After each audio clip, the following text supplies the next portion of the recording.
Homer's Iliad, Book 1. Argument. Apollo's priest to the Argive fleet doth bring gifts for his daughter, prisoner to the king, for which he tendered freedom. Gifts for his daughter, prisoner to the king, for which her tendered freedom he entreats. But Apollo's priest to the Argive fleet doth bring gifts for his daughter, prisoner to the king, for which her tendered freedom he entreats. But, being dismissed with contumelious threats, Phoebus' hands by vengeful prayer he seeks, to have a plague inflicted on the Greeks, which had, Achilles doth a counsel cite, emboldening Calchas in the king's despite, to tell the truth why they were punished so. From hence their fierce and deadly strife. Why they were punished so. From hence their fierce and deadly strife did grow. For wrong in which Iacides so raves, that goddess Thetis from her throne of waves, to plague that goddess Thetis from her throne of waves, ascending heaven, of Jove assistance won, to plague the Greeks by absence of her son, and make the general himself repent, to wrong so much his army's ornament. This, found by Juno, she with Jove contends, till Vulcan with heaven's cup the quarrel ends. Till Vulcan with heaven's cup the quarrel ends. Another argument. Alpha, the prayer of Chryses sings, the army's plague, the strife of kings.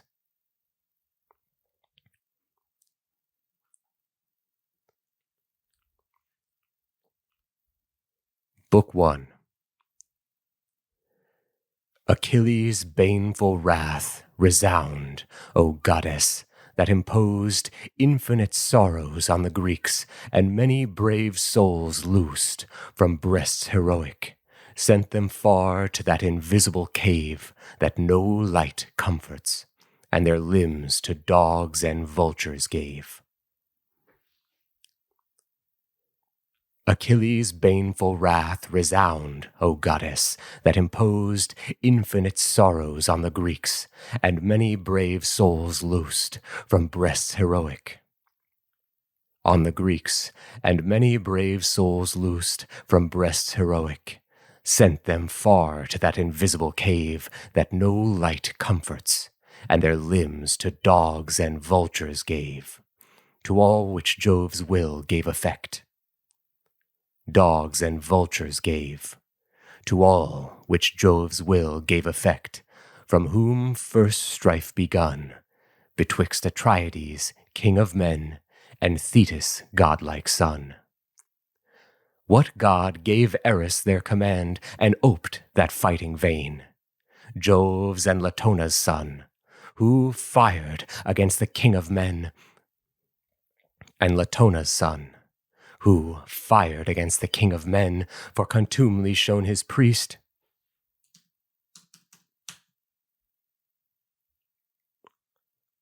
Contumely.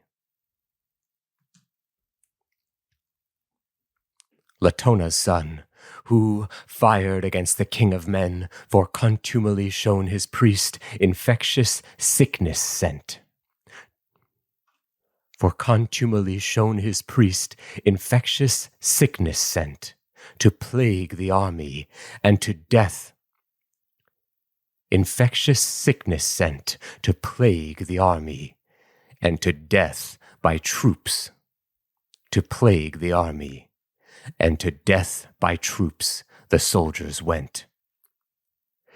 Occasioned thus, Chryses the priest came to the fleet to buy, for presents of unvalued price, his daughter's liberty. The golden scepter and the crown of Phoebus in his hands proposing. And made suit to all, but most to the commands of both the Atrides, who most ruled. Great Atreus' sons, said he, and all ye well-grieved Greeks.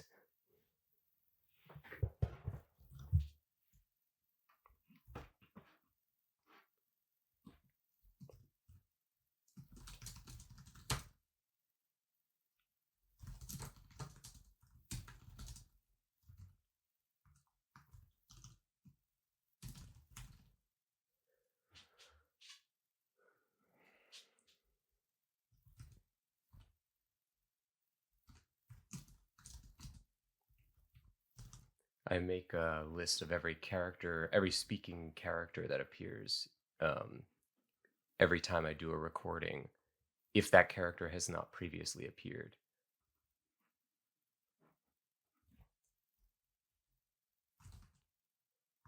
And then, in future ones, I always reference the audio files I make of those characters so I can make sure their voices are always the same.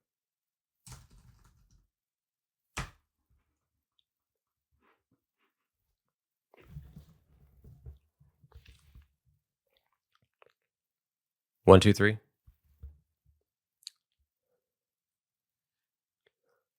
Of both the Atreides, who most ruled. Great and made suit to all, but most to the commands of both the Atreides, who most ruled. Great Atreus' sons, said he, and all ye well-grieved Greeks, and all ye well-grieved Greeks, the gods whose habitations be in heavenly houses, grace your powers with Priam's raised town.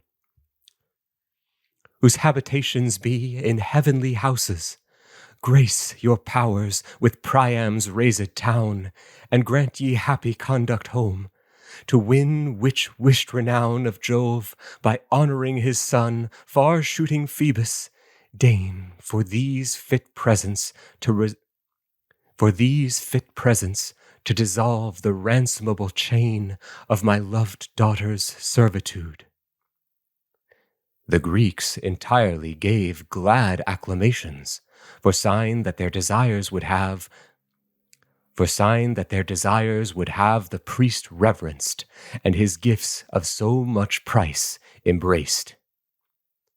The general yet bore no such mind, but viciously disgraced with violent terms the priest, and said, Dotard, avoid our fleet, where lingering be not. 1, 2.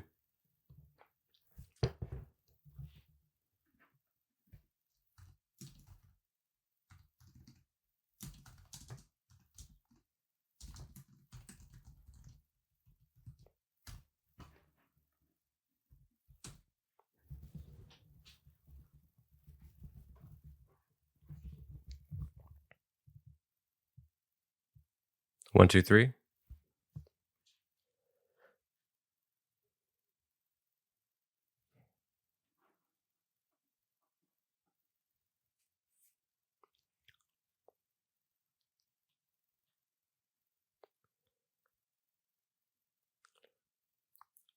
But viciously disgraced with violent terms the priest, and said,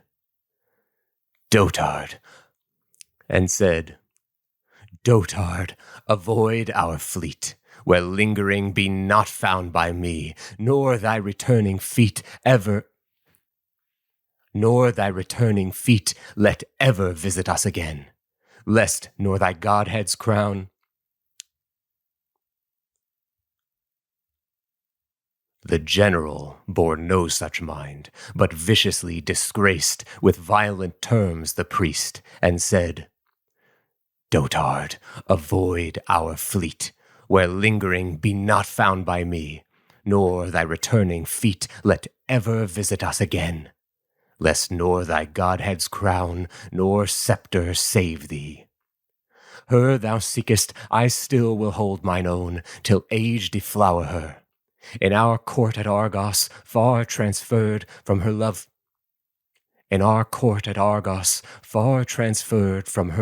country,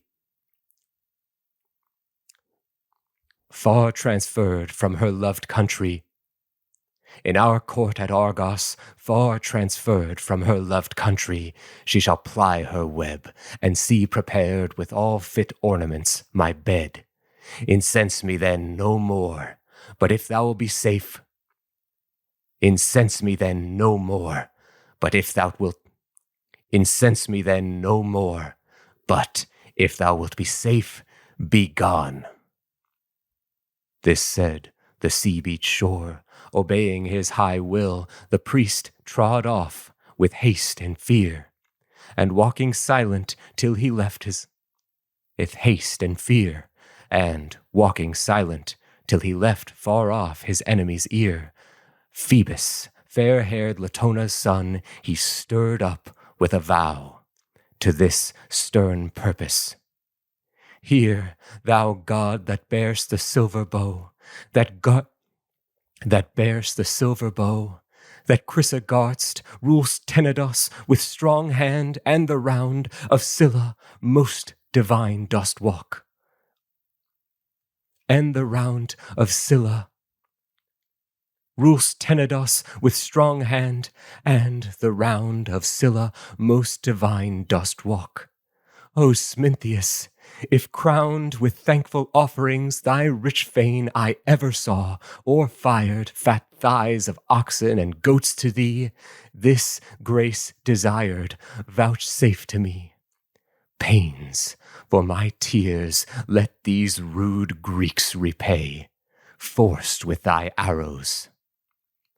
Thus he prayed, and Phoebus heard him pray, and vexed at heart,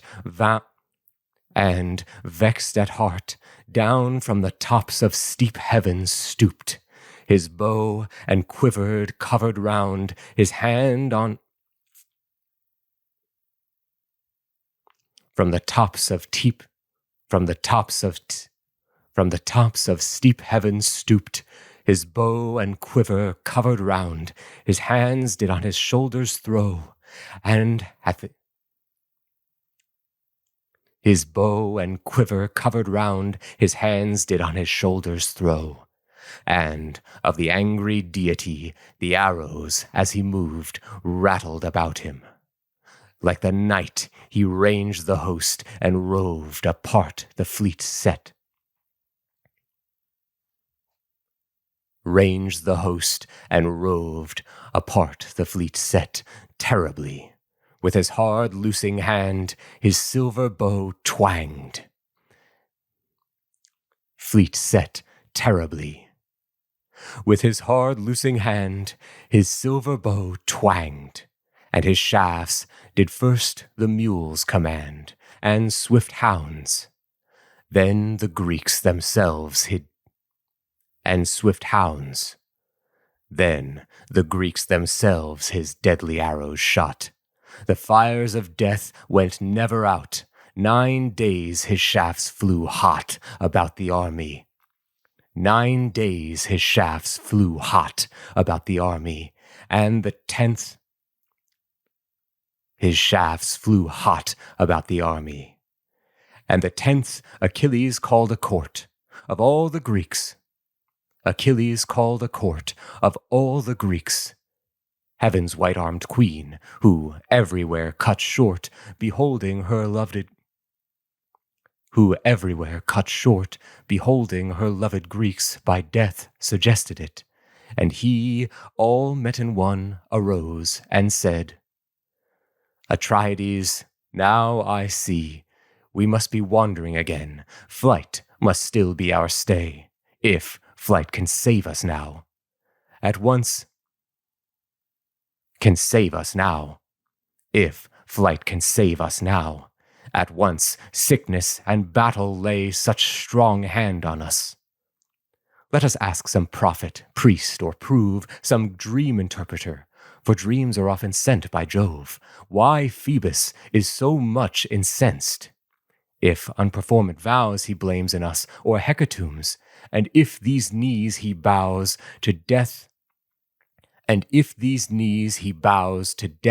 may yield his graves no more, but offering all supply of savours burnt from lambs and goats, avert his fervent eye, and turn his temperate.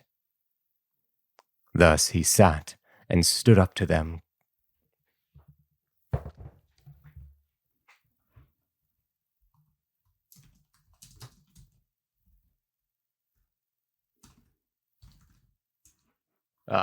I had written Calchas before, but that was crises. This is Calchas coming up.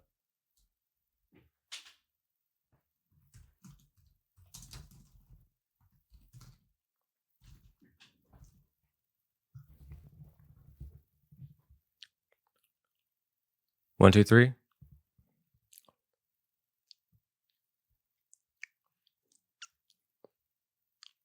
Let us ask some prophet, priest, or prove some dream interpreter, for dreams are often sent by Jove.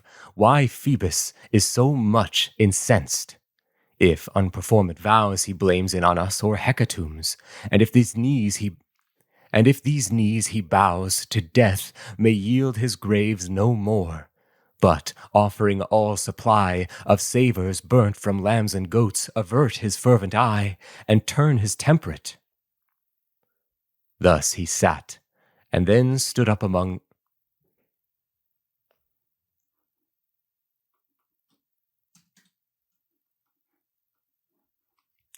and turn his temperate. Of savours burnt from lambs and goats, avert his fervent eye, and turn his temperate. Thus he sat, and then stood up to them Calchas, surnamed Thestorides, of augurs the supreme. He knew things present, past, to come, and ruled the equipage.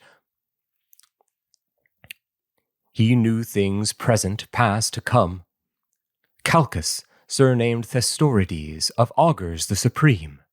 He knew things present, past, to come, and ruled the equipage of the Argive fleet to Iliad, for his prophetic rage given by Apollo, who,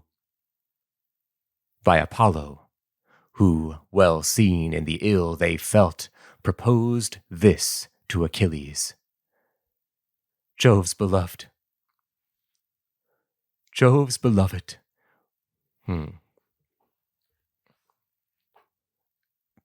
The ill they felt proposed this to Achilles. Jove's beloved, would thy charge see disclosed the secret of Apollo's wrath? Then covenant and take oath to my discovery, that with words and powerful actions both thy strength will guard the truth in me. Because I well conceive that he whose empire governs all, whom all the Grecians give confirmed obedience, will be moved. And then you know the state of him that moves him. When a king hath once marked for his hate a man inferior, though that day his wrath seems to digest the offense he takes, a man inferior, though that day his wrath seems to digest the offense he takes, yet evermore he rakes up in his breast brands of quick anger, till revenge hath quenched his desire. Till revenge hath quenched to his desire the fire reserved. Tell me then, if whatsoever ire suggests in hurt of me to him, thy valor will prevent? Achilles answered, all thou knowest, speak, and be confident. For by Apollo, Jove's beloved, to whom performing vows, O Calchas, for the state of Greece, thy spirit prophetic shows skills that direct us. Not a man of all these Grecians here, I living and enjoying the light shot through this flowery sphere, shall touch thee with offensive hands. Though Agamemnon be the man in question that doth boast the mightiest empery of all our army. Then took heart the prophet, unreproved, and said, they're not unpaid vows, nor hecatombs that moved the god against us. His offense is for his priest impaired by Agamemnon, that refused the present he preferred and kept his daughter. This is cause why heaven's far darter darts these plagues amongst us. And this still will empty in our hearts his deathful quiver, uncontained, till to her loved sire the black-eyed damsel be resigned. No redemptory hire took for her freedom, not a gift, but all the ransom quit. And she conveyed with sacrifice till her enfranchised feet tread Chrysa under. Then the god so pleased, perhaps we may move to remission. Then the god so pleased, perhaps we may move to remission. Then the god so pleased, perhaps we may move to remission. Thus he sate, and up the great in sway, heroic Agamemnon rose, eagerly bearing all. Agamemnon rose, eagerly bearing all. His mind's seat overcast with fumes, an anger general filled all his faculties. His eyes sparkled like kindling fire, which sternly cast upon the priest thus. Like kindling fire, which sternly cast upon the priest, thus vented he his ire.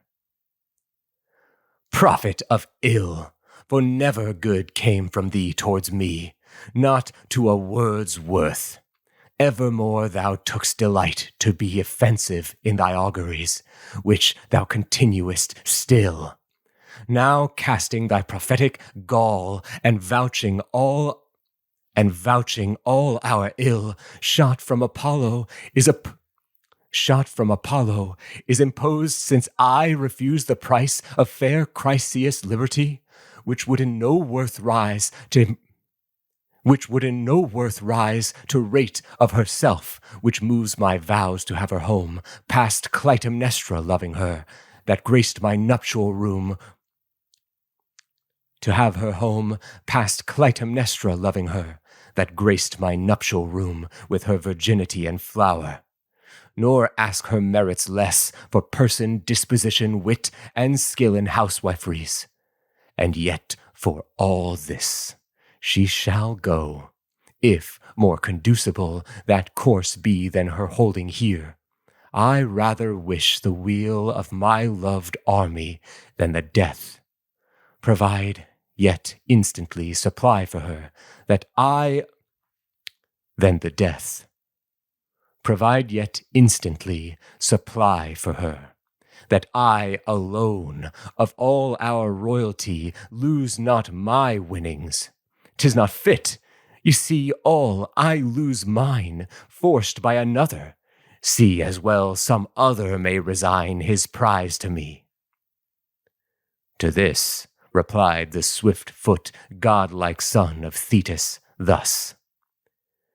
King of us all, in all ambition, most covetous of all that breathe, why should the great-souled Greeks supply thy lost prize out of theirs? Nor what thy avarice seeks our common treasury can find. So little it doth guard of what were raised. So little it doth guard of what our raised town yielded us, of all which most is shared and given our soldiers, which again take into our hands were ignominious and base. Which again to take into our hands were ignominious and base. Now then, since God commands, part with thy most loved prize to him. Not any one of us exacts it of thee, yet we all loss thou sufferest thus, will treble, quadruple in gain, when Jupiter bestows the sack of well-walled Troy on us, which by his word he owes. Of well-walled Troy on us, which by his word he owes. Do not deceive yourself with wit, he answered, godlike man. Though your good name may color it, 'tis not your swift foot can outrun me here. Nor shall the gloss set on it with the god persuade me to my wrong. Wouldst thou maintain in sure abode thine own prize, and slight me of mine? resolve this, if our friends, as fits in equity my worth, will right me with amends, so rest it. Otherwise, myself will enter personally on thy prize, that of Ithacus or Ajax, for supply. Let him on whom I enter rage. But come, we'll order these hereafter and in other place. Now put to sacred seas, and in other place. Now put to sacred.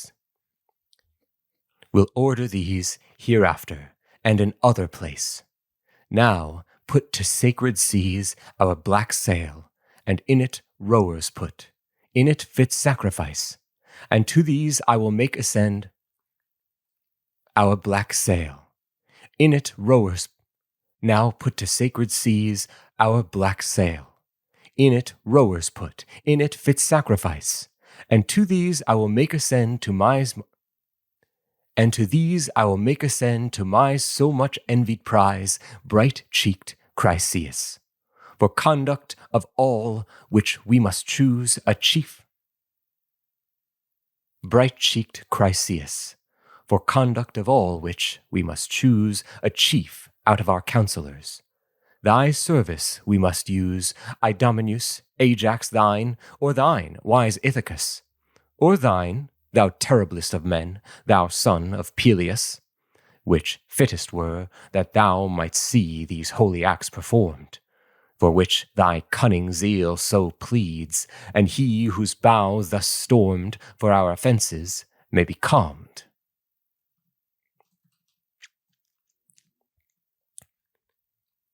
For our offences may be calmed.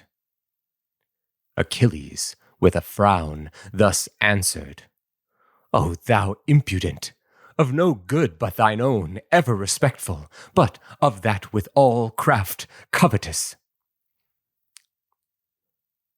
Of no good but thine own, ever respectful, but of that with all craft covetous. With what heart can a man attempt a service dangerous, or at thy voice be spirited to fly upon a foe? Dangerous, or at thy voice be spirited to fly upon a foe, thy mind thus wretched. For myself I was not injured so by any Trojan, that my powers should bid them any blows. In nothing bear they blame of me. Phthia, whose bosom flows with corn and people, never felt in pair of her increase. By bosom flows with corn and people, never felt in pair of her increase by their invasion. Hills enow and far resounding seas pour out their shades and deeps between. But thee, thou frontless man, we follow, and thy triumphs make with bonfires of our bane.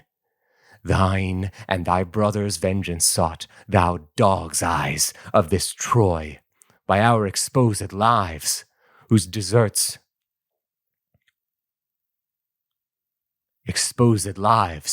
whose deserts thou neither dost employ with honor nor with care, and now thou threats to force from me the fruit of my sweat, which the Greeks gave all, and though it be compared with thy part, then snatched up nothing, nor ever is at any sacked town, but of fight the fetcher in of this, my hands have most share, in whose toils, when I have emptied me of all my forces, my amends in liberality, though it be little, I accept, and turn pleased to my tent.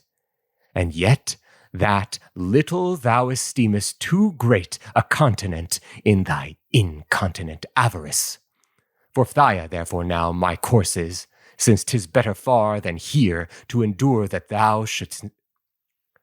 Since 'tis better far than here to endure that thou shouldst still be ravishing my right, draw my whole treasury dry.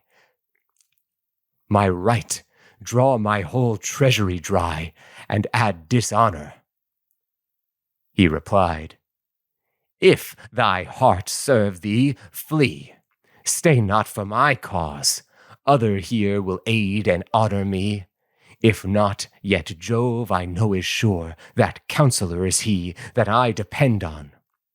As for thee, of all our Jove-kept kings, thou still art most mine enemy. Strifes, battles, bloody things, make thy blood feast still. But if strength that these moods build up,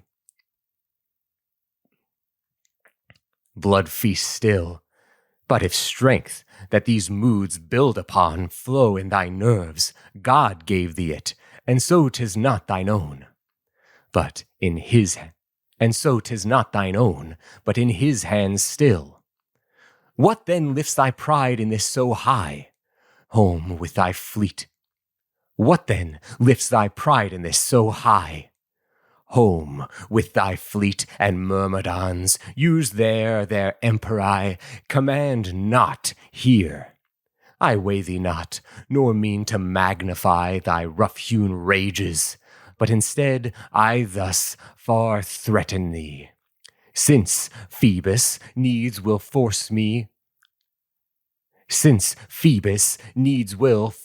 me Chryseis, she shall go. My ships and friends shall waft her home, but I will imitate so his pleasure, that mine own shall take in person from thy tent, bright-cheeked Briseis, and so tell thy strength how eminent my power is, being compared with thine. All other making fear to vaunt equality with me, or in this proud kind bare their beards against me. Thetis' son at this stood vexed, his heart bristled in his bosom, and 2 ways drew his discursive part. If from his thigh his sharp sword drawn,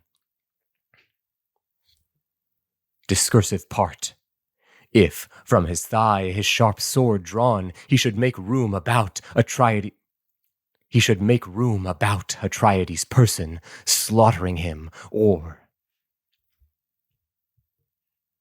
if from his thigh his sharp sword drawn, he should make room about Atrides' person, slaughtering him, or sit his anger out and curb his spirit. While these thoughts strived in his blood and mind, and he his sword drew, down from heaven Athenia stooped and shined. About his temples, being sent by the ivory-wristed queen, Saturnia, who out of her heart had ever loving been and careful for the good of both. She stood behind and took Achilles by the yellow curls, and only gave her look to him, appearance not a man of all the rest could see. He, turning back his eye, amaze strook every faculty. Yet straight he knew her by her eyes, so terrible they were, sparkling with ardor.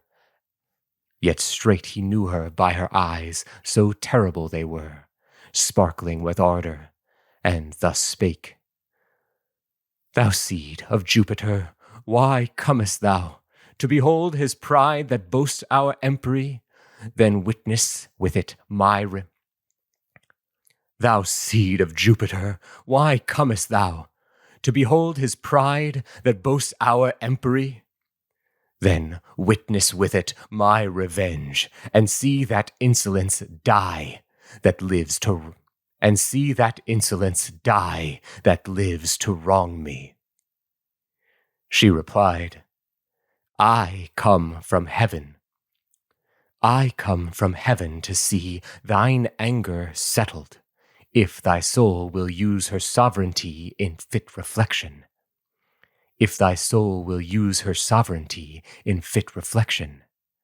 I am sent from Juno, whose effects stand heartily inclined to both. Come, Give us both respects, and cease contention. Draw no sword, use words, and such as may be bitter to his pride, but just. For trust in what I say. A time shall come when thrice the worth of that he forceth now he shall propose for recompense of these wrongs. Therefore throw reins on thy passions, and serve us. He answered,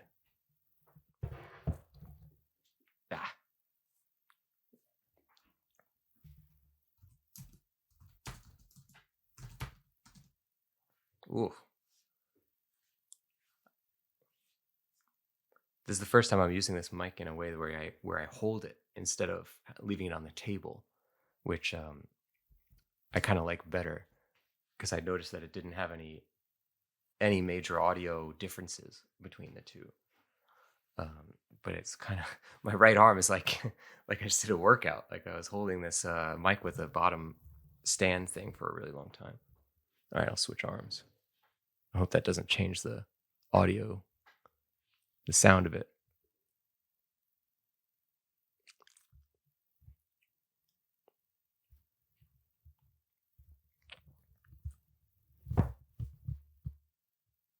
One, two, three. 1, 2, 3. Throw reins on thy passions and serve us. On thy passions and serve us. He answered, Though my heart burn in just anger,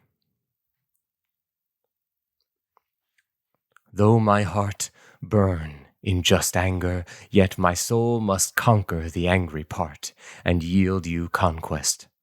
Who subdues his earthly part and yield you conquest. Who subdues his earthly part for heaven, heaven to his prayers subdues his wish. This said, her charge was given fit honor. In his silver hilt he held his able hand, and forced his broad sword up. And up to heaven did reascend Minerva, who in Jove's high roof that bears the rough shield took her place with other deities. She gone again forsook patience his passion. The rough shield took her place with did reascend Minerva, who in Jove's high roof that bears the rough shield took her place with other deities. She gone again forsook his patience. She gone that bears the rough shield took her place with other deities. She gone again forsook patience. She gone again forsook patience his passion. And she gone again forsook patience his passion. She gone again forsook patience his passion. And no more his silence could confine his wrath. And no more his silence could confine his wrath that this broad language gave. Thou ever steeped in wine, dog's face, with heart but of a heart, that not with heart but of a heart, that nor in the open eye of fight darest thrust into a priest, nor with our noblest lie in secret ambush. These works seem too full of death for thee. 'Tis safer far in the open host to dare an injury to any crosser of thy lust, thou subject-eating king. Base spirits thou governest, or this wrong hath been the last foul thing thou ever authoredst. Yet I vow, and by a great oath swear, even by this scepter that as this never shall again bear green leaves or branches, nor increase with any growth his size, nor did since first it left the hills and had his faculties and ornaments bereft with iron, which now to other end judges of Greece bear, and their laws received from Jove defend, for which my oath to thee is great. So, whensoever need shall burn with thirst of me thy host, for which my oath to thee is great. So, whensoever need shall burn, so, whensoever need shall so, whensoever need shall burn with thirst of me thy host, no prayers shall ever breed affection in me to their aid, though well-deserved woes afflict thee for them. When to death man-slaughtering Hector throws whole troops of them, and thou torment'st thy vexed mind with conceit of the rude thy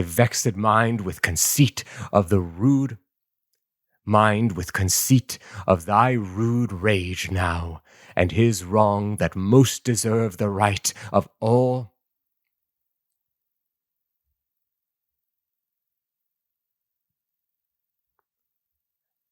And thou torment'st thy vexed mind with conceit of thy rude rage now, and his wrong that most deserve the right of all the army. Of thy rude rage now, and his wrong that most deserve the right of all the army. Thus he threw his scepter against the ground, with golden studs stuck, and took seat. Atrides' breast was drowned in rising choler. Up to both sweet-spoken Nestor stood, the cunning Pylian orator, whose tongue poured rising choler. Up to both sweet-spoken Nestor stood, the cunning Pylian orator, whose tongue poured forth a flood of more than honey-sweet discourse. A flood of more than honey-sweet discourse. 2 ages were increased of diverse-languaged men, all born in his time and deceased in sacred Pylos, where he reigned amongst the 3rd aged men. He, well seen in the world, advised, and thus expressed it then. O gods, our Greek earth will be drowned in just tears. Rapeful Troy, her king, and all his sons will make as just a mock and joy of these disjunctions. If of you that all our host excel in counsel and in skill of fight, they hear this. Come, repel these young men's passions. You are not both put in your years in one, so old as I, lived long since, and was companion with men superior to you both, who yet would ever hear my counsels with respect. Mine eyes yet never witness were, nor ever will be, of such men as then delighted them. Pirithous, Exadius, and godlike Polyphem, Caenis and Dryas, prince of men, Aegean Theseus, a man like heaven's immortals formed, all most vigorous. Of all men that even those days bred, most vigorous men, and fought with beasts most vigorous, mountain beasts, for men in strength were not matched with their forces, fought with them, and bravely fought them down. Yet even with these men I conversed, being called to the renown of their societies, by their suits from Pylos far to fight in the Essene.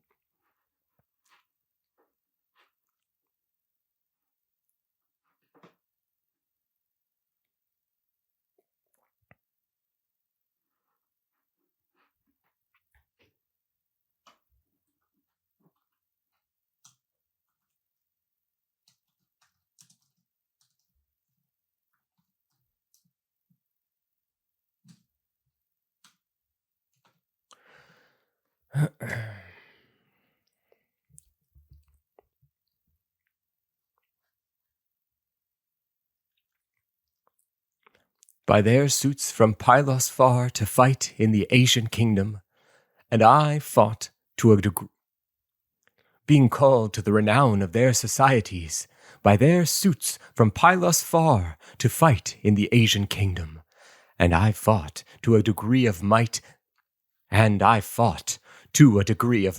that helped even their mights, against such as no man now would dare to meet in conflict.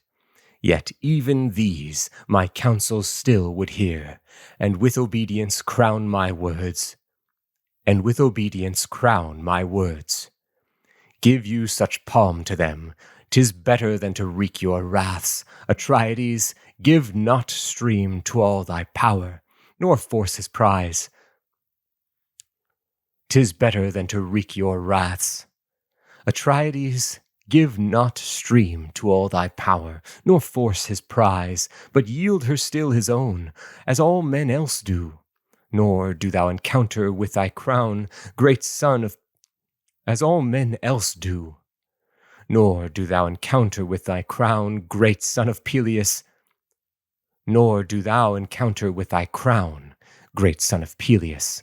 Since no king that ever Jove allowed grace of a scepter equals him. Suppose thy nerves endowed with strength superior, and thy birth a very goddess gave. Yet he of force is mightier, since what his own nerves have is amplified with just command of many other. King of men, command thou then thyself, and I with my prayers will obtain worth of our entreaty. And I with my prayers will obtain grace of Achilles, to subdue his fury, whose parts are worth of our entreaty, being chief of all.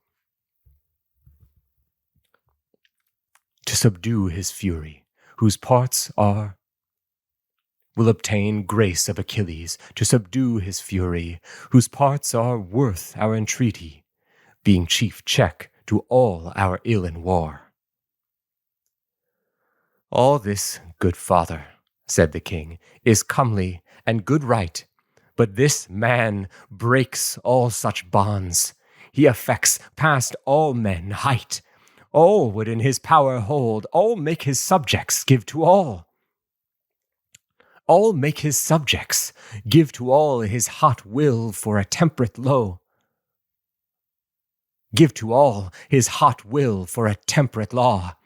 All which he never shall persuade at my hands.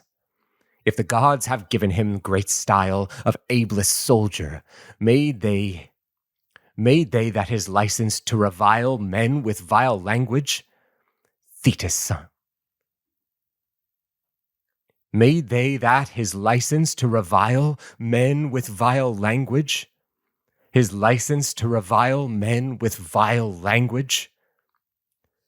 Thetis' son prevented him, and said, Fearful and vile I might be thought, if the exactions laid by all means on me I should bear.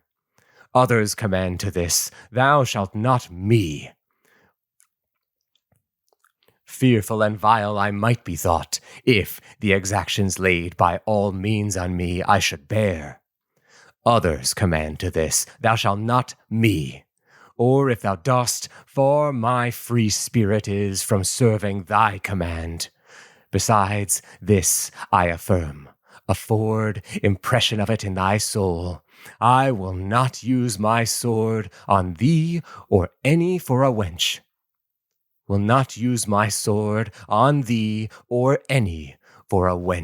Unjustly though thou takest the thing thou gavest. But all things else that in my ship thou makest greedy survey of, do not touch without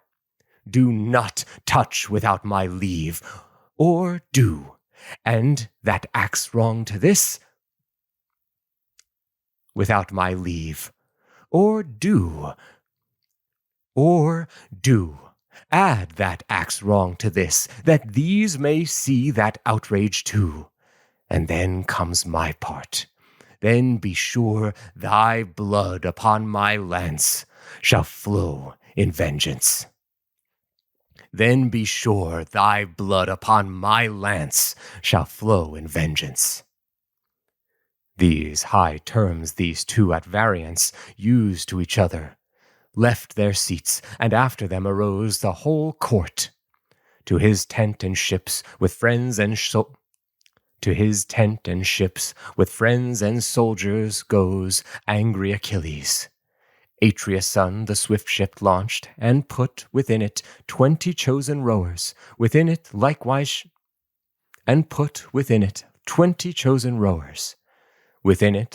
shut the hecatomb to appease the god. Then caused to come aboard fair-cheeked Chryseis, for the chief, he in whom Pallas poured her store of counsels, Ithacus went aboard last, and then the moist ways of the sea they sailed. And now the king of men bade all the host to sacrifice. They sacrificed and cast the offal of all to the deeps. The angry god they grace with perfect hecatombs. Some bulls, some goats along the shore of the unfruitful sea inflamed. To heaven the thick fumes bore in rapt savors.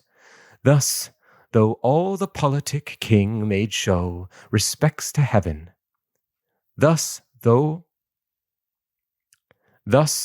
all the politic king made show respects to heaven, yet he himself all that time did pursue his own affections.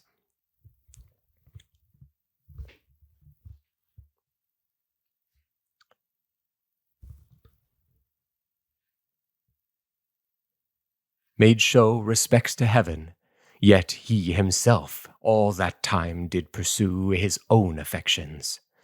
The late jar in which he thundered threats against Achilles still he fed, and his affections heats thus vented to Talthybius, and grave Eurybates, heralds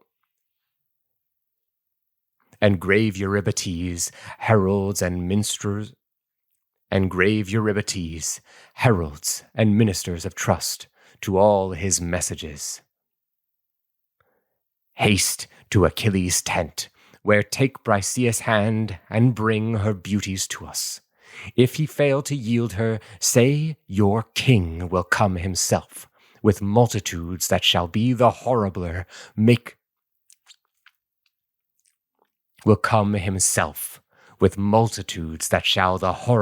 make his. Your king will come himself, with multitudes that shall the horribler make both his presence and your charge, that so he dares defer. This said, he sent them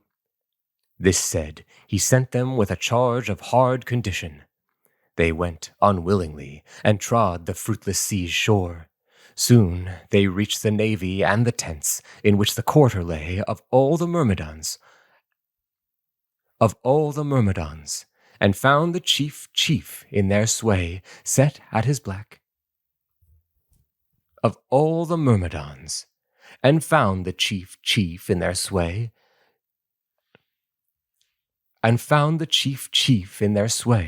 set at his black bark in his tent.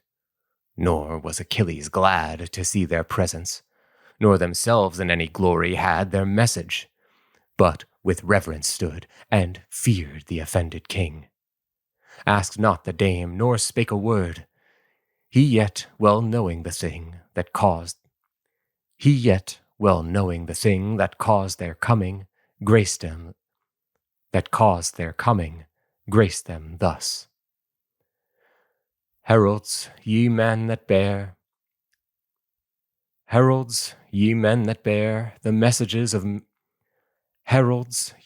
that bear the messages of men and gods, ye are welcome, come ye near. I nothing blame you, but your king, 'tis he. I know, doth send you for Briseis. she is his. Patroclus, honored friend, bring forth the damsel, and these men let lead her to their lord.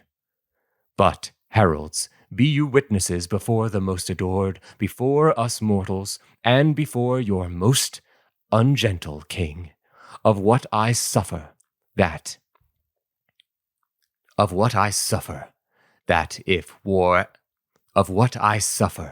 that if war ever hereafter bring my aid in question, to avert any severest bane it brings on others, I am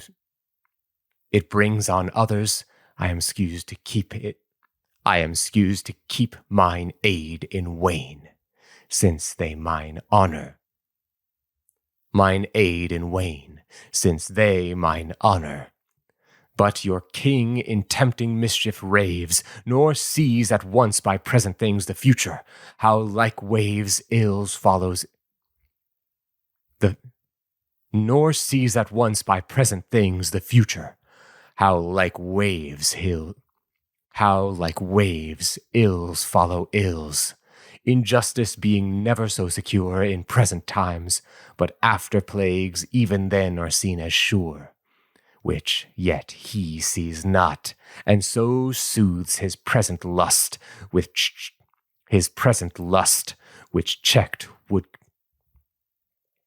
checked would check plagues future, and he might in succoring right protect such as fight for his right at fleet. They still in safety fight that fight still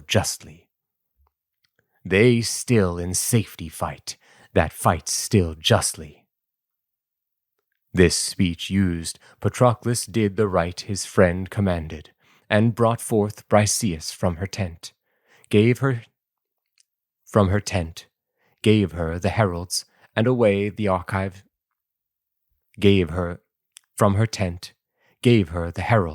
And away to the archive ships they went. She sad and scarce for grief could go. Her love all friends forsook, and wept for anger.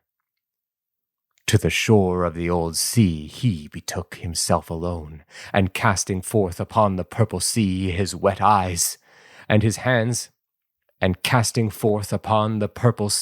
his wet eyes, and his hands to heaven advancing, this sad plea made to his mother.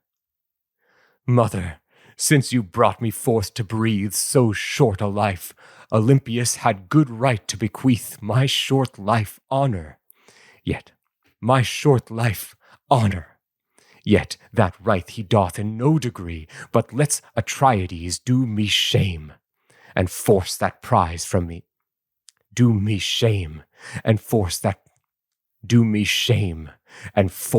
Prize from me that all the Greeks gave. This with his tears he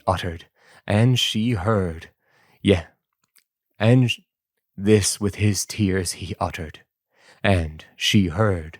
Set with her old sire in his deeps, and instantly appeared up from the grey sea like a cloud, sate by his side and said,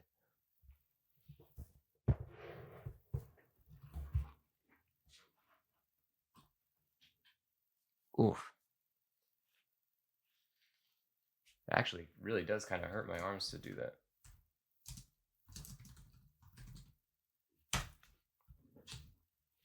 I could probably take the bottom off of this thing, but I like that I can put it on the table. I'll look into it.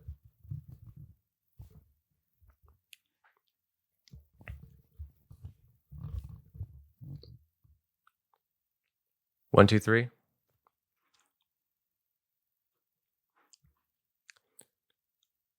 Like a cloud, sate by his side and said, Why weeps my son? What grieves thee? Speak, conceal not what thou hath laid such hard hand on thee. Let both know. He, sighing like a storm, replied, Thou dost know, why should I things known again inform? We marched to Thebes, the sacred town of King Eetion, sacked it, and brought to fleet the spoil, which every valiant son of Greece indifferently shared. Atrides had for share Atrides had for share fair-cheeked Chryseis, after which his priest that shoots so far, Chryses, after which his priest that shoots so far, Chryses, the fair Chryseis' sire, arrived at the Achaean fleet with infinite ransom to redeem her dear imprisoned feet of his fair daughter. In his hands he held Apollo's crown and golden scepter, making suit to every Grecian son, but most the sons of Atreus, the others' orders, yet they least heard him.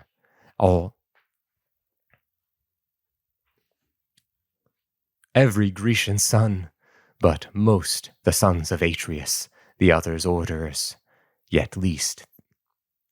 The sons of Atreus, the others' orderers, yet they least heard him.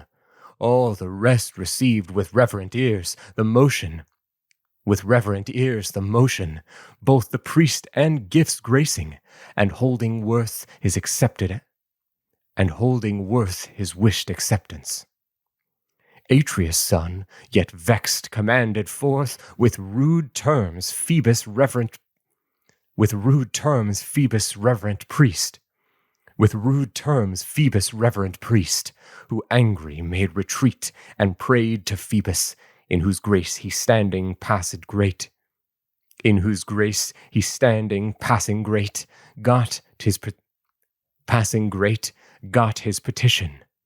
The god an ill shaft sent abroad, that tumbled down the Greeks in heaps. The host had no abode that was not visited. We asked a prophet that well knew the cause of all,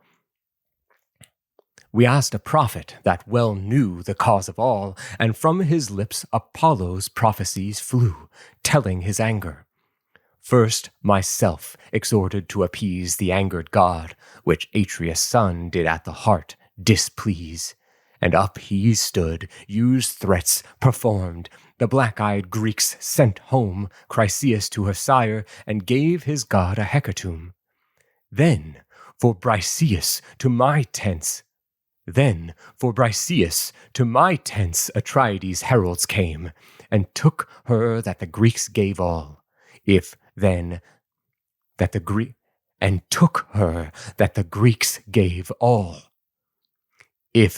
thy powers can frame wreak for thy son, afford it. Scale Olympus and implore Jove, if by either word or fact thou ever didst restore joy to his grieved heart. Now to help. I oft have heard thee vaunt in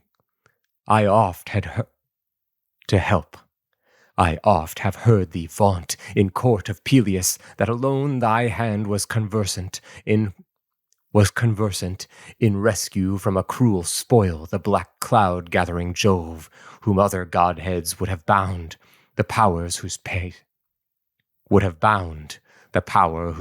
doth move the round earth, heavens.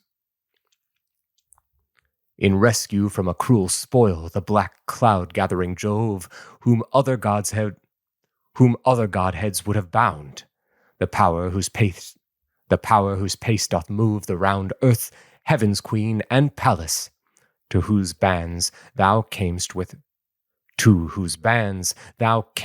rescue, bringing up with him the 100 hands to great Olympus, whom the gods call Briareus, men Aegean, who his sire surpassed, and he was as strong again. And in that grace sat glad by Jove. The immortals stood dismayed at his ascension, and gave free passage to his aid.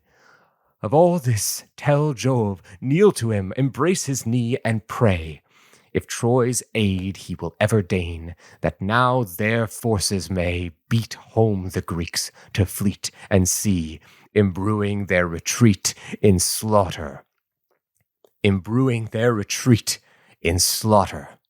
Their pains paying the wreak of their proud sovereign's heat. and that far-ruling king may know from his poor soldier's harms his own harm falls. His own and all in mine, his best in arms. His own and all in mine, his best in arms. Her answer she poured out in tears. Her answer she poured out in tears. "O me, my son," said she, "why brought I up thy being at all, that brought thee forth to be sad subject of so hard a fate? O would to heaven that since thy fate is little, and not long, thou mightst without offence and tears perform it. But to live thrall to so stern a fate as grants thee least life, and that least so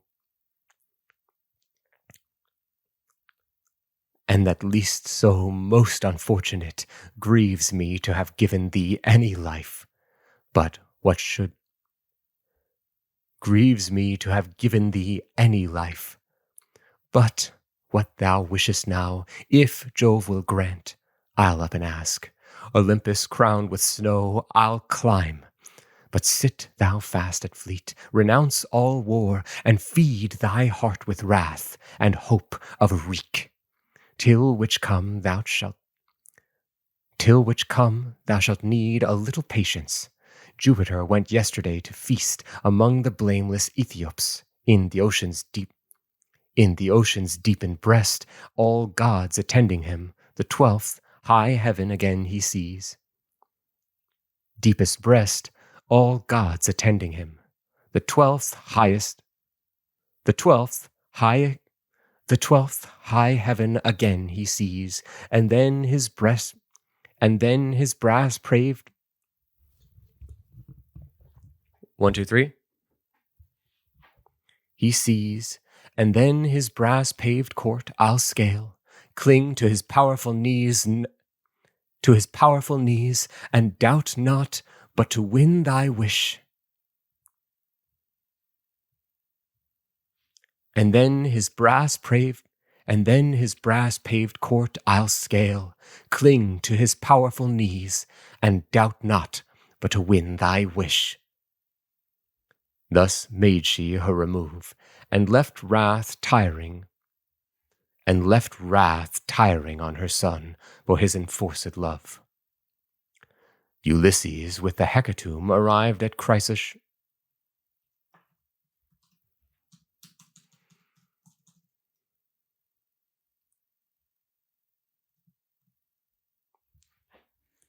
Enforced love.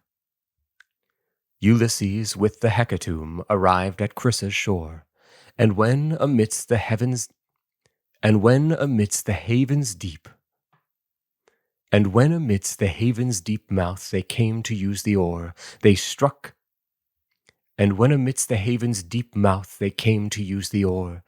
straight struck sail, then rolled them up, and on the hatches threw the top.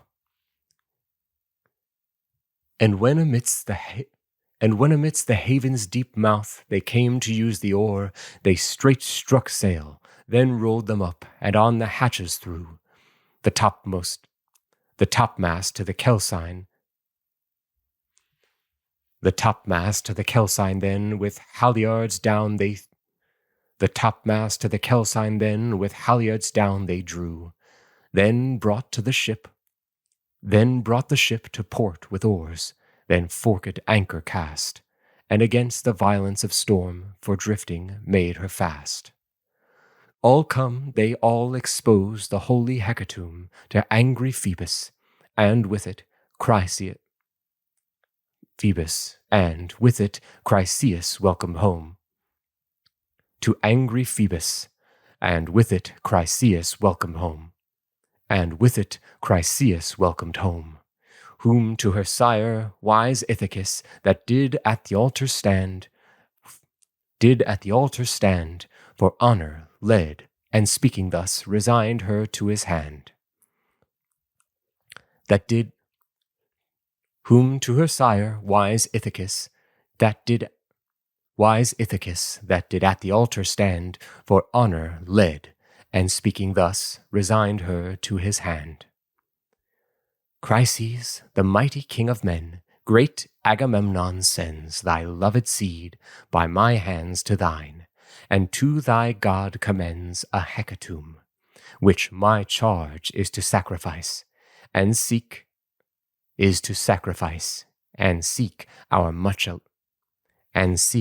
our much sigh-mixed woe his recure, invoked by every Greek.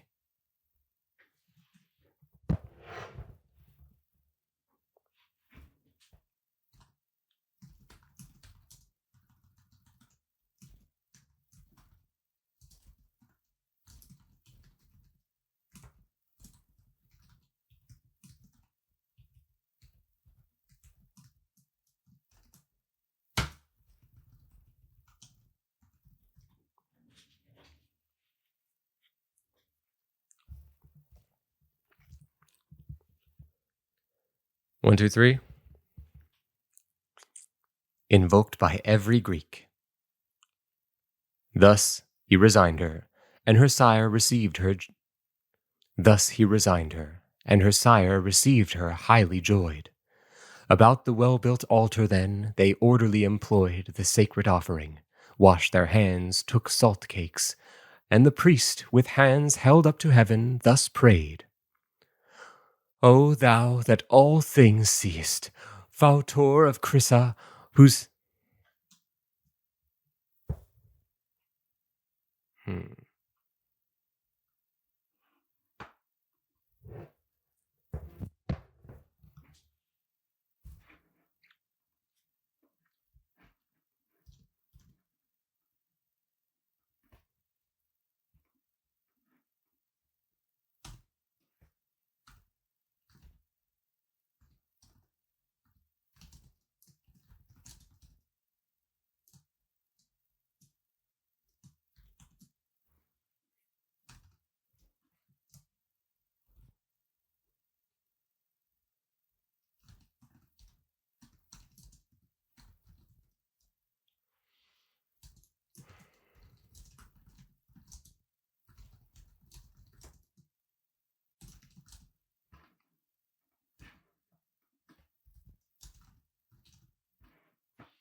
Trying to find the pronunciation of this word, fautor.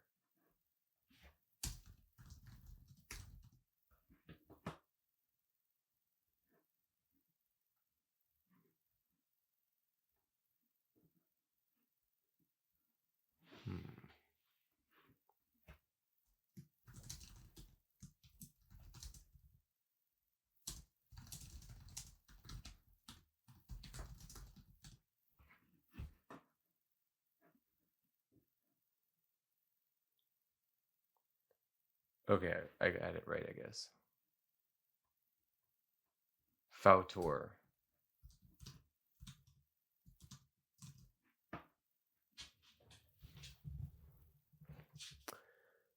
One, two.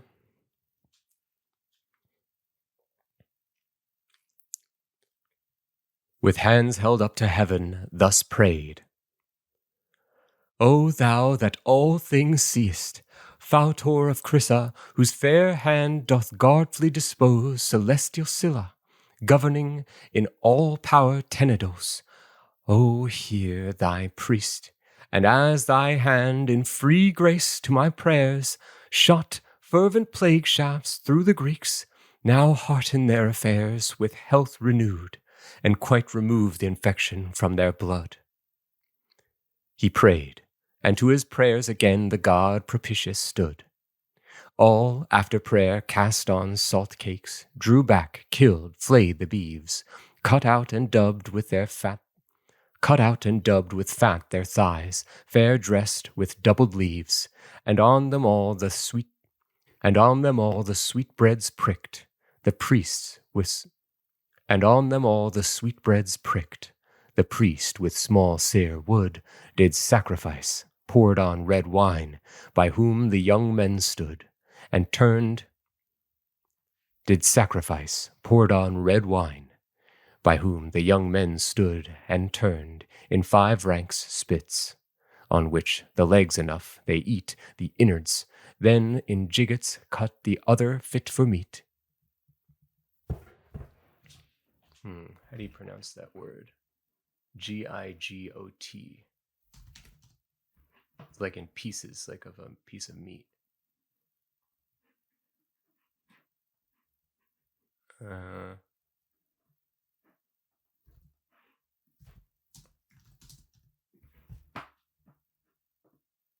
Oh.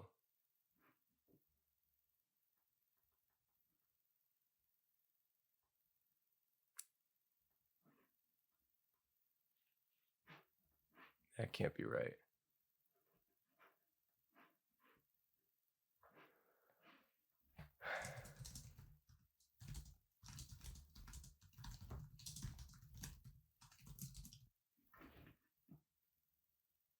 Oh.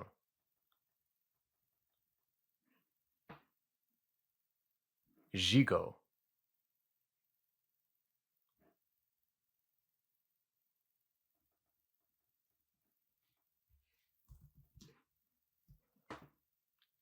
All right.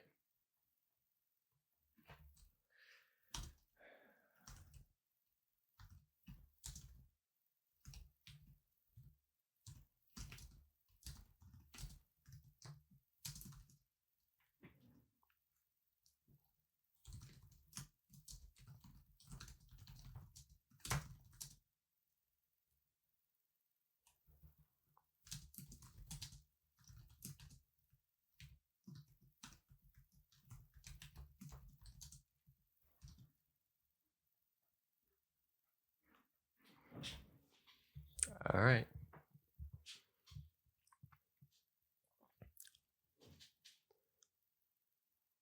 Okay, where was I? And turned in 5 ranks spits, on which the legs enough they eat the innards. Then in gigots cut the other fit for meat, and put to fire, which roasted well they drew.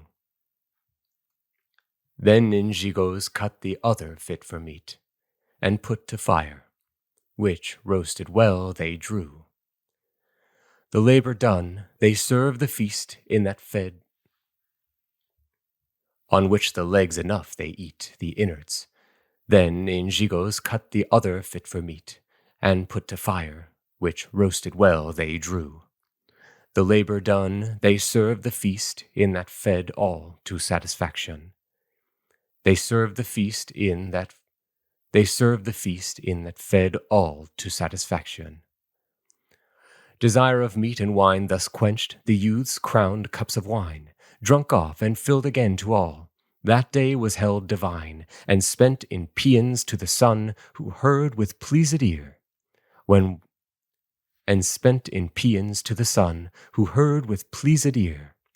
When whose bright chariot stooped to see, and twilight hid the clear, all soundly on their heard with pleased ear. When whose bright chariot stooped to see, and twilight hid the clear, all soundly on their cables slept, even till the night was worn. And when the Lady of the Light, the rosy-fingered morn, rose from the hills, all fresh arose, and to the camp retired. Apollo, with a foreright wind, their swelling bark inspired. The topmast hoisted, milk-white sails on his round breast they put, the mizzen struted with the gale, the ship her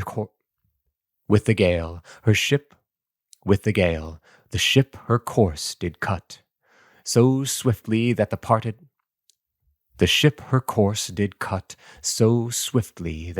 waves against her ribs did roar, which, coming to the camp, they drew aloft the sandy shore, where laid on stocks each soldier,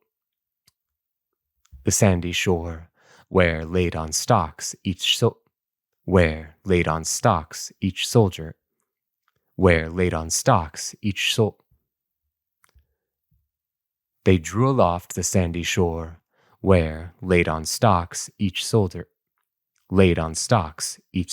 kept his quarter as before. But Peleus' son, swift-foot Achilles, at his swift ship sate. Swift-foot Achilles at his swift ship sate, burning in wrath, nor ever came to the councils of estate. Burning in wrath, nor ever came to councils of estate, to councils of estate that make men honored, never trod the fierce embattled field, but kept close, and his loved heart pined, what fight and cries could yield, thirsting at all parts to the host. And now, since first he told his wrongs to Thetis, 12 fair morns their ensigns did unfold, could yield, thirsting at all parts to the host. And now, since first he told his wrongs to Thetis, 12 fair morns their ensigns did unfold, and then the ever-living gods mounted Olympus.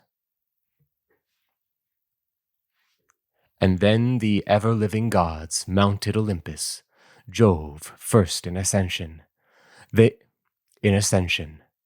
Thetis then remembered well to move Achilles' motion, rose from sea, and by the morn's first light the great heaven and Olympus climbed, where, in supremest height of all that many-headed hill, she saw the fair-seen son of Saturn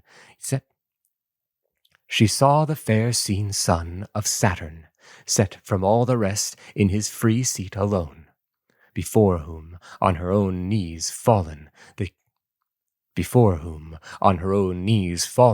knees of Jupiter her left hand held, her right hand his chin, and thus did she prefer her sons. Her left hand held, her right his chin, and thus did she prefer her son's petition.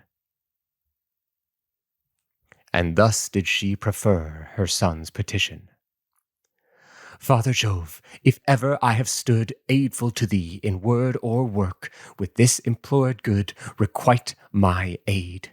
Renown my son, since in so short a race past others thou confinedst his life, an insolent disgrace is done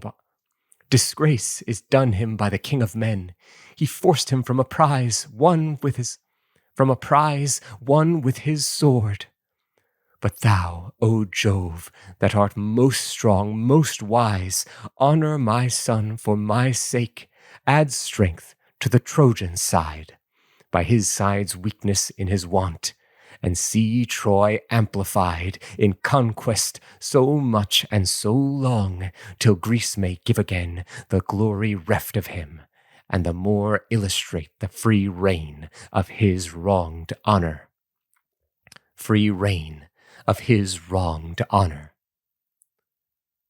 Jove at this sate silent. Not a word in long space passed him.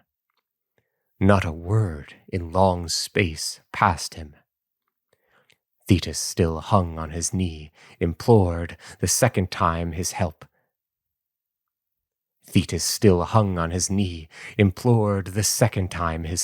And said, Grant or deny my suit, be free in what thou dost. I know thou canst not sit thus mute for fear of any. Speak, deny, that so I may be sure of all heaven's goddesses, 'tis I that only must endure dishonor by thee. Jupiter, the great cloud-gatherer, grieved, with thought of what a world of griefs this suit asked being achieved. Swells, with thought of what a world of griefs this suit asked being achieved, swelled, sighed, and answered.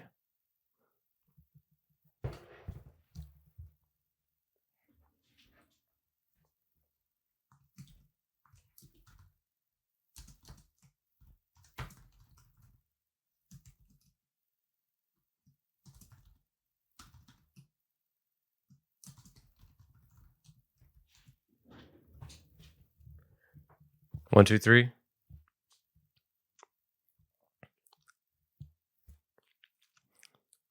Being achieved, swelled, sighed, and answered. Works of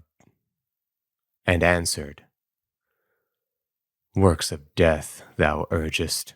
Oh, at this Juno will storm, and all my powers inflame with contumelies.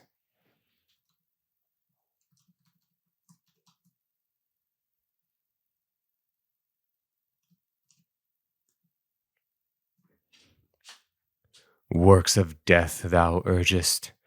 Oh, at this Juno will storm, and all my powers inflame with contumelies. Ever she wrangles, charging me in ear of all the gods that I am partial still, that I add the with contumelies. Ever she wrangles, charging me in ear of all the gods that I am partial still, that I add the displeasing odds of my aid to the Ilians. Begone then, lest she see of my aid to the Ilians. Begone then, lest she see. Leave thy request to my care, yet that trust may hearten thee with thy desires grant, and my power to give it act approve how vain her strife is. To thy power my eminent head shall move, which is the great sign of my will with all the immortal states, irrevocable, never fails. Immortal states, irrevocable, never fails, never without the rates of all powers else. When my head bows, all heads bow with it still, as their first mover, and gives power to any work I will. He said, and his black eyebrows bent. He said, and his black eyebrows bent. Above his deathless head the ambrosian curls flowed. His deathless head the ambrosian curls flowed. Great heaven shook, and both were severed, their counsels broken. Above his deathless, he said, and his black eyebrows bent. Above his deathless head the ambrosian curls flowed. Great heaven shook, and both were severed, their counsels broken. To the depths of Neptune's kingdom dived Thetis from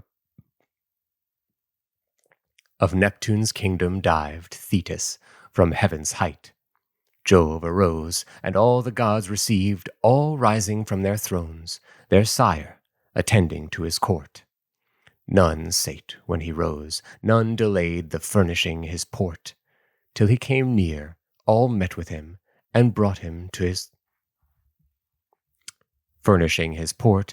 Till he came near, all met with him, and brought him to his throng.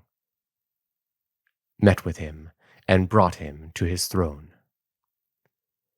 Nor sate great Juno ignorant, when she beheld alone old Nereus' silver-footed seed with Jove, that she had brought counsels to heaven. And straight her tongue had teeth in it that wrought this sharp invective.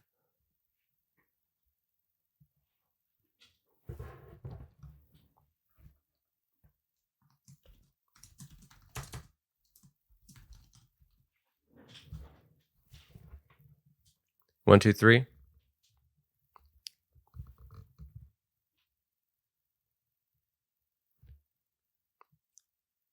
Had teeth in it that wrought this sharp invective. Who was that counselor, thou craftiest counselor of all the gods? This sharp invective.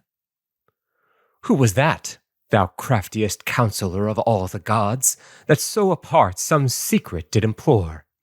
Ever apart from me thou lovest to counsel and decree things of more close trust than thou think'st fit to impart to me. Whatever thou determinest, I must ever be denied the knowledge of it. I must ever be denied the knowledge of it by thy will. Her speech thus replied, Whatever thou determinest, I must ever be denied the knowledge of it by thy will. To her speech thus replied the father of both men. To her speech thus replied the father both of men and gods. Have never hoped to know my whole intentions, though my wife. It fits not, nor would show well to thine own thoughts. But what fits thy woman's ear to hear, woman, nor man, nor... But what fits thy woman's ear to hear, woman, nor man, nor God, shall know it before it grace thine ear. Yet, what apart from men and gods I please to know, forbear to examine or inquire of that. She with the cow's fair eyes respected Juno thus returned. Austere king of the skies, what hast thou uttered? When did I before this time inquire or sift thy counsels? Passing close you are still, your desire is served with such care that I fear you can scarce vouch the deed that makes it public. Being seduced by this old sea-god seed that could so early use her knees, embracing thine, I doubt the late act of thy bowed head was for the working out of some boon she asked.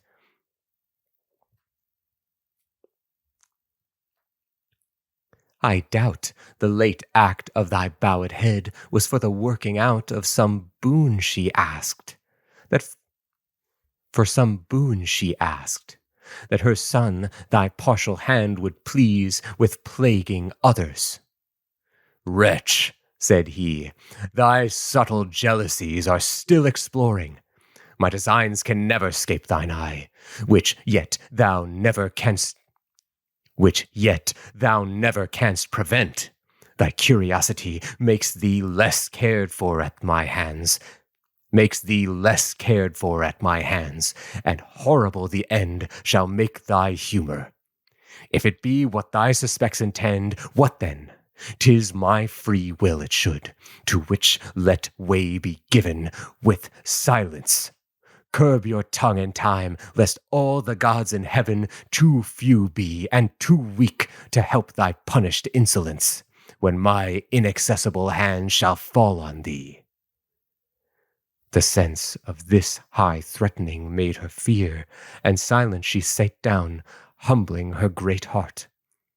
All the gods in court of Jove did frown at this offense given. All the gods in court of Jove did frown at this offense given, amongst whom heaven's famous artisan, Hephaestus,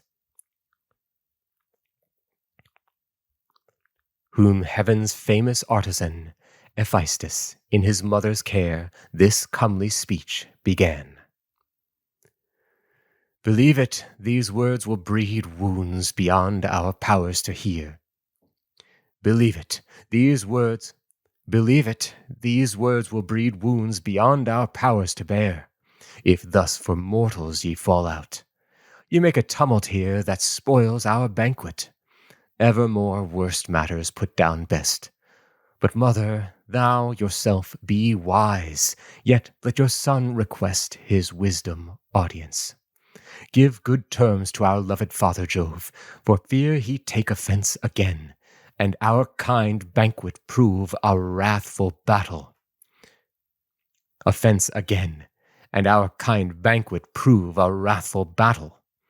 If he will, the heavenly lightner can take you and toss you from your throne. His power Olympian is so surpassing. Soften then with gentle speech his spleen, and drink to him.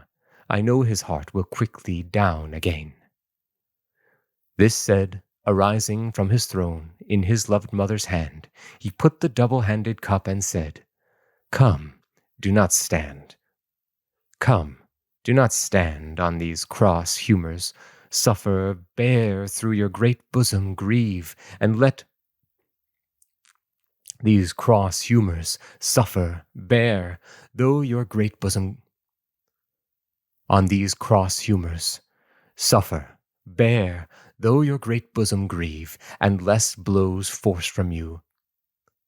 Bosom grieve, and lest bosom grieve, and lest blow bosom grieve, and lest blows forced from you, all my aid not able to retrieve, all my aid not able to relieve your hard all my aid not able to relieve your hard condition, though these eyes shall behold it, and this heart sorrow to think it.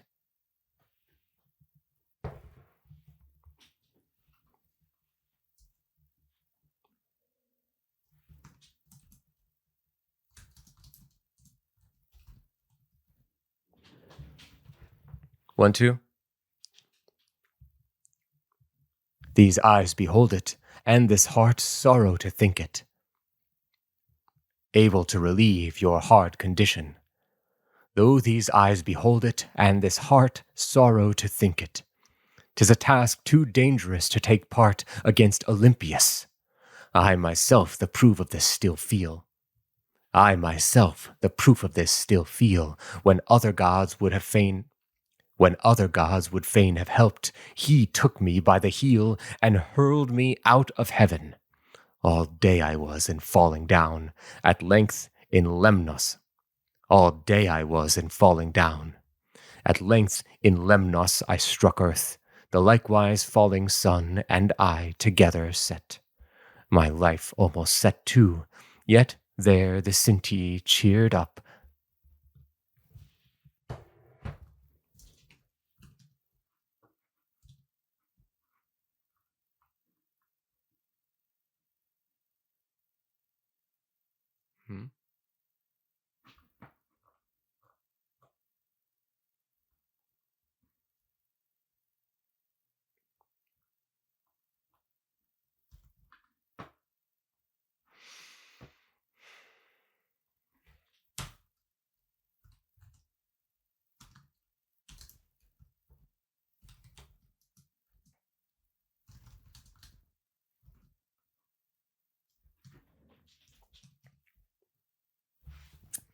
One, two, three.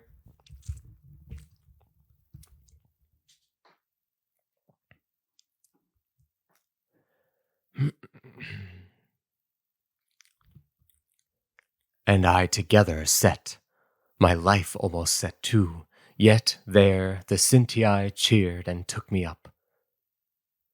This did to laughter cheer white-wristed Juno, who now took the cup of him and smiled. The sweet peacemaking draught went round, and lame Hephaestus filled nectar to all the other gods. A laughter never left shook all the blessed deities to see the lame so deft at that cup service. All that day, even till the sun went down, they banqueted, and had such cheer as did their wishes crown. Nor had they music less divine. Apollo there did touch his most sweet harp, to which with voice the muses pleased as much, but to which with voice the muses most sweet harp, to which with voice the muses pleased as much. But when the sun's fair light was set, each godhead to his house addressed for sleep, where every one with art most curious by heaven's great both-foot halting God, a several ruth. Each godhead to his house. But when the sun's fair light was set, each godhead to his house addressed for sleep, where every one with art most curious by heaven's great both-foot halting God a several roof had built. Even he to sleep went, by whose hand heaven is with lightning. Even he to sleep went, by whose hand heaven is with lightning gilt. High Jove, where he had used to rest when sleep